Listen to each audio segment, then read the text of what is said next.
கோடி மாதங்கள் கிடைச்சாலும் ஆடி மாதம் போல ஒரு மாதம் வழிபாட்டிற்கு கிடைக்காது. குறிப்பாக ஆடி வெள்ளி அன்னைக்கு இல்லத்தில் பூஜை அறையில் விளக்கேற்றி அம்பிகை வழிபாட்டை மேற்கொள்ளும் போது வாடிய உள்ளமெல்லாம் மகிழ்ச்சி அடையும் என்பது ஐதீகம். ஆடி மாத வெள்ளிக்கிழமைகளில் தான் ஆலயங்களில் விளக்கு பூஜை நடத்துவாங்க.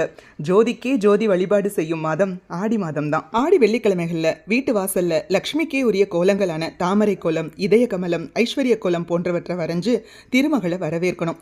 அதிகாலையில் வீட்டின் வாசல் கதவை திறக்கும் பொழுதே அஷ்டலட்சுமிகளோட பெயரையும் உச்சரித்து வருக வருகன்னு சொல்லணும். இல்லத்துல பூஜை அறையில மகாலட்சுமி படம் வச்சு பஞ்சமுக விளக்கேற்றி லக்ஷ்மி ஸ்தோத்திரங்களை பாடி வழிபடுறது இன்னும் சிறப்பான பலன்களை கொடுக்கும். அம்பிகையை சக்தின்னு சொல்வோம். எந்த காரியத்தை செஞ்சாலும் சக்தி இருந்தா செய், இல்லைன்னா சிவனேன்னு இரு அப்படின்னு சான்றோர்கள் சொல்றது வழக்கம். அப்படிப்பட்ட சக்தியான அம்பிகையை வழிபடுறதுக்கு உகந்த நாள் தான் ஆடி வெள்ளிக்கிழமை.